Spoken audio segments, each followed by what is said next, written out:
आज हम एक और वनौषधि के विषय में आपको जानकारी देने वाले हैं।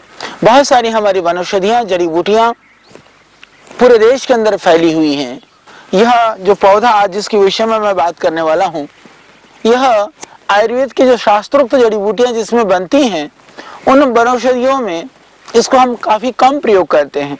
परंतु यदि हम देखें कि परंपरागत रूप से जो प्राचीन काल से ही हमारे यहाँ वनौषधियों का प्रयोग किया जाता है, उन वनौषधियों के हिसाब से हम देखें तो इसका प्रयोग हम करते हैं। यह प्रजाति है थुहर की।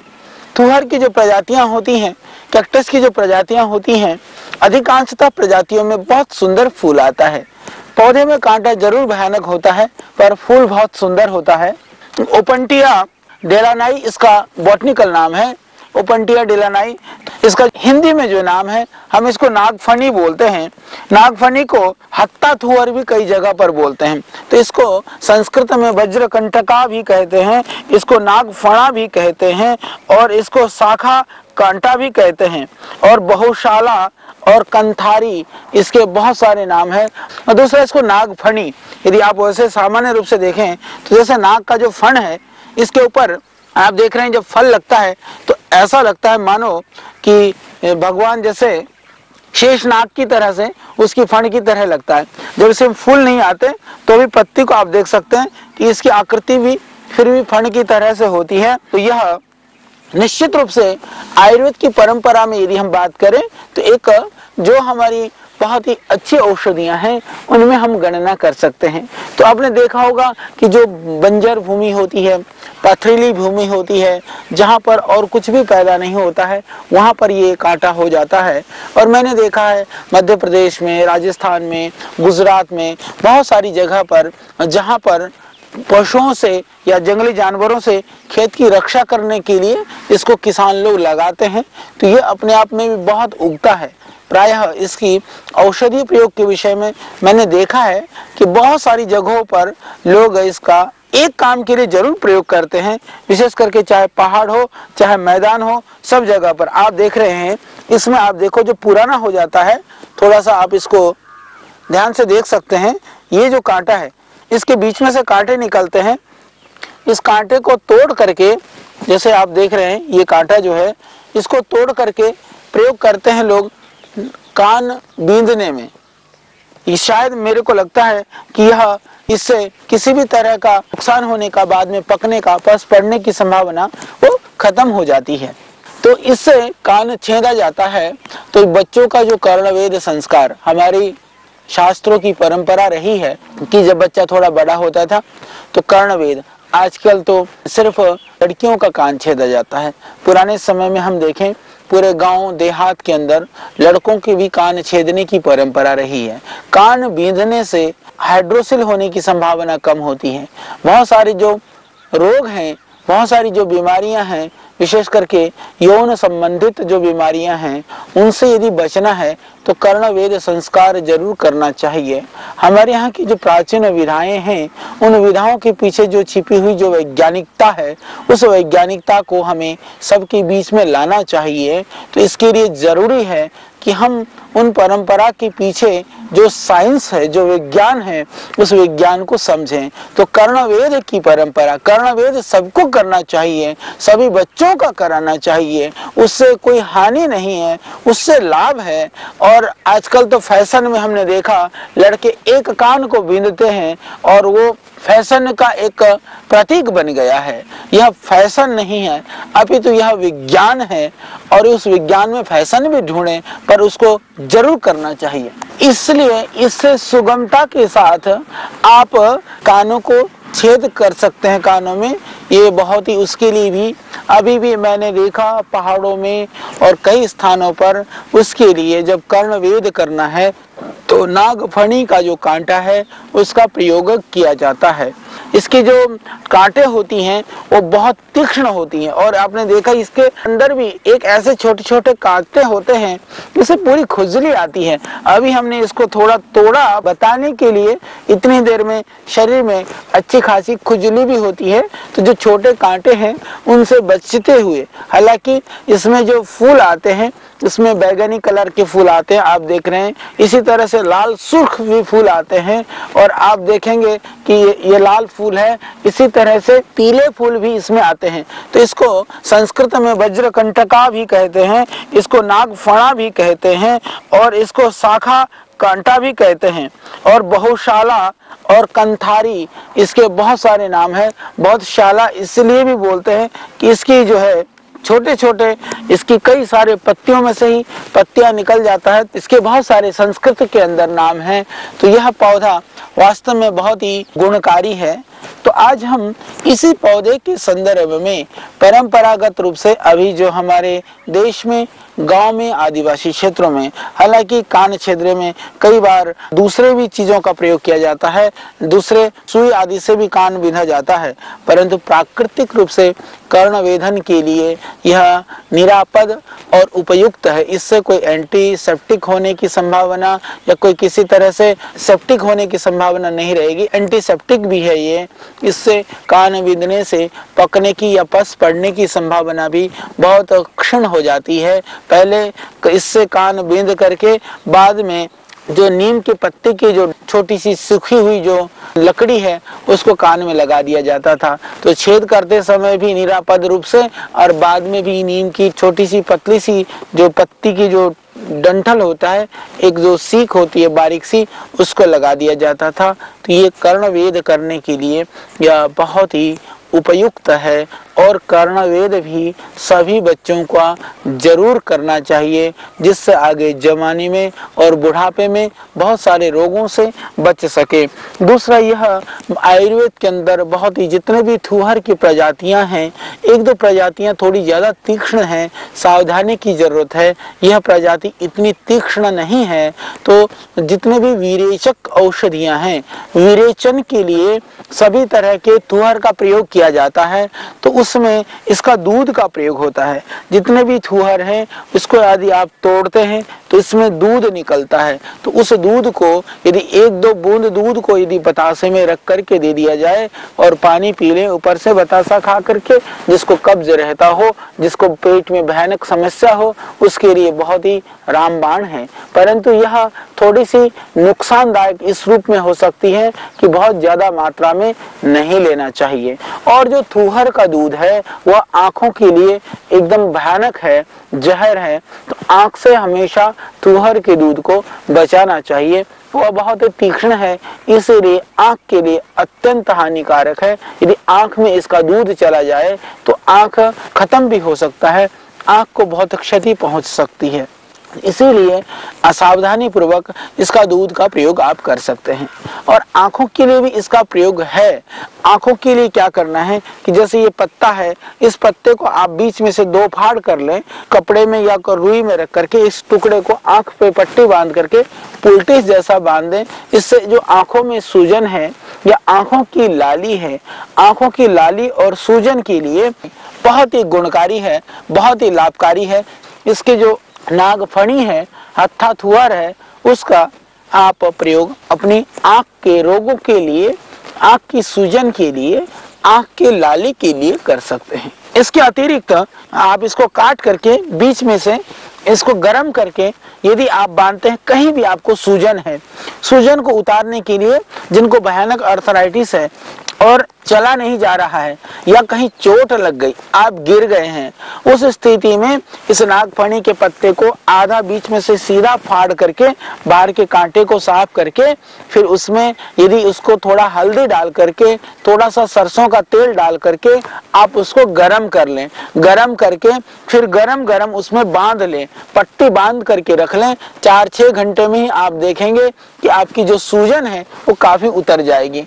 बहुत ही गुणकारी है, बहुत ही लाभकारी है सूजन के लिए। हमने देखा है क्योंकि यदि इस कांटे से कान को बींधते हैं तो हाइड्रोसिल होने की संभावना बहुत कम रहती है, और जिन्होंने कान नहीं बींधवाया और फिर हाइड्रोसिल हो गया, या कभी कभी किसी ने कान बींधा है उसको भी हो जाता है पर बहुत कम होता है। तो जिनको हाइड्रोसिल की बीमारी है, यानी कि अंडकोश में पानी उतर जाता है, अंडकोश में शोथ होता है, यह बीमारी प्रायः हमने देखा कि जहां पर कीचड़ वगैरह ज्यादा रहता है उन स्थानों पर भी यह हाइड्रोसिल, या देश में कहीं पर भी किसी को भी हो सकता है। तो इसको आधा काट करके उसको हल्का गर्म कर करके वह हाइड्रोसिल वाली जगह पर रख करके फिर लंगोटी बांध लें, उससे भी हाइड्रोसिल की बीमारी से भी बच सकते हैं। तो हाइड्रोसिल के लिए, सूजन के लिए, शोथ के लिए, मोच के लिए, आंखों के लिए, और जैसे मैंने बताया कान को छेदने के लिए यह बहुत ही उपकारी और बहुत ही लाभकारी है। दूसरा इसका प्रयोग, इसकी आकृति भी आपने देखा होगा, कुछ हाथी के कान जैसा भी लगता है देखने में, नाक की फणी जैसा तो लगता ही है। इसको गरम करके गरम थोड़ा सा कांटे हटा करके थोड़ा गरम करके निचोड़ लें। निचोड़ करके यदि इसके रस को 2-2 बूंद कान में डालें तो जो भयानक पश और मवाद बन रहा हो और भयानक रूप से यदि कान के अंदर में दर्द हो, उस स्थिति में इसका रस उपकारी है, पर ज्यादा रस नहीं डालना है, मात्र 2-2 बूंद आप कान में डाल सकते हैं। और यह पित्त शामक भी है, ज्वर नाशक भी है। जैसे आप देख रहे हैं यह जो फूल है, इसमें से जैसे ये फूल निकल रहा है तो ये नीचे का जो पोर्शन है बाद में थोड़ा और बड़ा हो जाता है, फिर पकने लगता है। पकने के बाद में वह फल जो है वो खाने में स्वादिष्ट भी होता है, मीठा होता है। फलों को सेवन भी किया जाता है। उसको यदि गर्म कर करके, उबाल करके, उसको सेक करके खाया जाए तो खांसी के लिए भी बहुत लाभकारी है। तो खांसी में इसके जो फल है, इसका आप अस्थमा के लिए भी हमने देखा कि इसके जो फल है इसको सुखा करके फिर टुकड़े करके रखें, यदि इसका काढ़ा बना करके पिया जाए तो ये आपके खांसी के लिए, अस्थमा के लिए भी बहुत ही लाभकारी है। और इसका जो प्रयोग है अभी हमने ज्यादा प्रयोग किया नहीं है, परंतु आपने देखा होगा कि इसके कांटे वगैरह को देख करके अभी लोगों ने इसका प्रयोग कैंसर में भी किया है। तो कैंसर होने के बाद में कितना लाभ ये करता है यह अनुसंधान का विषय है। पुनरपि कैंसर को रोकने के लिए इसके रस को यदि आप ज्यादा नहीं 2-3-5 ग्राम तक भी यदि आप रस पीते हैं तो उसके लिए यह सहयोगी हो सकता है। दूसरा इसका जो बहुत ही चमत्कारिक प्रयोग है, जिनको जलोदर है, जिनको एसाइटिस की प्रॉब्लम है, उस स्थिति में यह बहुत ही लाभकारी है। थोड़ा सा कांटे हटा करके इसको कूट करके इसका रस 4-5 ग्राम रस, नागफनी का रस 4-5 ग्राम और 10 ग्राम गोमूत्र, और उसमें थोड़ा सा आप सौंठ और काली मिर्च मिला करके यदि आप दे दें तो जिनको जलोदर है, जिनको एसाइटिस की प्रॉब्लम है, उस स्थिति में यह बहुत ही लाभकारी है। तो जलोदर के जो रोगी हैं, जिनका लीवर बढ़ा हुआ है, जिनकी स्प्लीन बढ़ी हुई है, तो 4-5 ग्राम रस ताजा इसको कूट करके उन रोगियों को पिला दें तो बहुत ही लाभकारी है। जिनको कम भूख लगती हो, जिनको किसी भी तरह से इंडाइजेशन की शिकायत हो, जिसके पेट के अंदर गड़बड़ हो, तो उसमें इसका प्रयोग आप कर सकते हैं। तो यह बहुत ही लाभकारी प्रयोग है। जिनको श्वास और कफ की परेशानी है तो इसके रस में थोड़ा सा अदरक का रस मिला दें, थोड़ा सा अदरक का रस और शहद मिला करके प्रातः सायं सेवन कराने से अस्थमा में पूरा लाभ होता है। इसका एक और बहुत ही अच्छा प्रयोग है हृदय रोग के लिए। हृदय रोग और अस्थमा दोनों में ही काम करता है। इस नागफनी को लेकर के जैसे इसको टुकड़े कर दें, ये सूख जाएगा। सूखने के बाद में उसको हंडिया में भर लें। हंडिया में भर करके उसको उपलों में फूंक दें। हंडिया में बंद करके फूंकें। फूंक करके जब वो राख हो जाए, उस राख को छान करके शीशी भर करके आप रख लें। भर करके लगभग 1 ग्राम से 2 ग्राम की मात्रा में सुबह शाम या तो गर्म पानी के साथ ले लें या आप उसको शहद के साथ चाटें।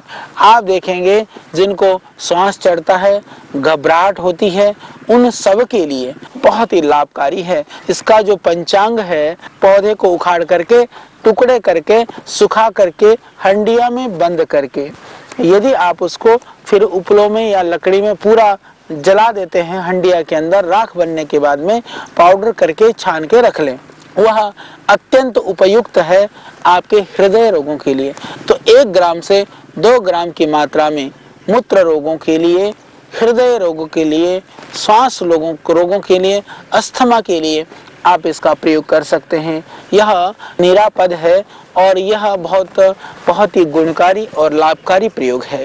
ये वनस्पतियाँ, ये जड़ी बूटियाँ, एक एक जड़ी बूटी तमाम सैकड़ों रोगों को दूर करने में सक्षम है। यह प्रकृति का वरदान, यह परमात्मा की देन है मनुष्य के लिए, प्राणी मात्र के लिए। तो इनका हम प्रयोग करें, जीवन में लाभ उठा करके अपने आप को निरोग बनाने में और देश और समाज को निरोग बनाने में हम सहयोगी बने। इसका एक और प्रयोग है, जिनको किसी भी तरह से मूत्र की परेशानी है, जड़ को यदि हम उखाड़ लेते हैं, जड़ को उखाड़ करके 4-5 ग्राम जड़ को, यदि उसमें मेथी, अजवाइन, सौंठ, 1 ग्राम मेथी, 1 ग्राम सौंठ, 1 ग्राम अजवाइन, उसको लेकर के फिर आप 400-500 ग्राम पानी में पका लें। पका करके जब 100 ग्राम से भी कम बच जाए, इसको छान करके पिला दें। जो आम वात है, जो संचित वात है, अर्थराइटिस की जो शुरुआत है, जो गाउट की प्रॉब्लम है और जिनका यूरिक एसिड बढ़ा हुआ है, जो यूरिक एसिड बढ़ने की जो परेशानी है, एक बार प्रारंभ होने के बाद में वो बार बार वो बढ़ना शुरू हो जाता है। दवाई लेते हैं तो थोड़ा आराम हो जाता है, दवाई छोड़ देते हैं, फिर कुछ दिन में दोबारा रिपीट हो जाता है। तो इस तरह की बीमारी से जड़ मूल से खत्म करने के लिए बहुत ही उपयुक्त है। तो जिनको यूरिक एसिड बढ़ा हुआ है, जिनके शरीर में सूजन है, जिनको बहुत ज़्यादा दर्द है, वह लोग भी नागफनी की जो जड़ है, 3-4 ग्राम नागफनी की जड़ और 1 ग्राम सौंठ, 1 ग्राम अजवाइन और 1 ग्राम मेथी, 1 ग्राम की जगह आप इसको मात्रा कम भी कर सकते हैं। यदि इसका काढ़ा बना करके पिया जाए तो यह बहुत ही लाभकारी प्रयोग है। आयुर्वेदिक औषधि में इस तरह की कुछ पौधों को छोड़ करके बाकी जो पौधे हैं ज़्यादा हानिकारक नहीं होते हैं। पुनरअपि अपने शरीर और प्रकृति के हिसाब से किसी भी औषधि की जो मात्रा है, किसी भी औषधि का जो प्रयोग है, शरीर की प्रकृति के अनुसार करना चाहिए। कभी कभी संशय हो तो जड़ी बूटी और आयुर्वेद जानने वालों के साथ परामर्श भी करना चाहिए, जिससे कि आप ज़्यादा लाभ उठा सके। यदि किसी अंश में कहीं कुछ हानि होने की संभावना भी हो तो उससे भी आप बच सके। तो यह नागफनी के मैंने आपको बहुत प्रयोग बताए। और जलोदर में और लीवर के लिए, जिनको लीवर की कोई भी परेशानी है, यदि आप इसको उबाल करके कई तरह से आप इसका प्रयोग कर सकते हैं। जैसे मैंने आपको बताया कि इसकी जो टुकड़े कर करके हंडिया में राख बना करके राख का प्रयोग भी कर सकते हैं, जिसको हम क्षार बोलते हैं। और जिसकी जड़ का प्रयोग मैंने बताया अर्थराइटिस के लिए बहुत ही रामबाण है। और इसके रस का प्रयोग भी आप अस्थमा में, खांसी में, श्वास रोगों में, हृदय रोगों में प्रयोग कर सकते हैं। यह पौधा देश में सर्वत्र पाया जाता है, बहुत ही लाभकारी है। तो आइए हम इन औषधीय पौधों को पहचानें, इन पौधों के विषय में हम जानें और अपने जीवन को निरोग और निरामय करके देशवासियों को स्वस्थ और निरोग बनाने में सहयोगी बने। आइए, ये वनस्पतियाँ हमारे देश की धरोहर हैं, हमारे देश की यह संपदा है। यह संपदा हमारे घर में है, हमारे आंगन में है, हमारे पड़ोस में है। इसीलिए इनका प्रयोग कर करके हम स्वयं स्वस्थ रहें, औरों को भी हम स्वस्थ करें। फिर हम आपको और भी वनस्पतियाँ और जड़ी बूटियों की जानकारी देते रहेंगे। तब तक के लिए आप हमें दीजिए विदा।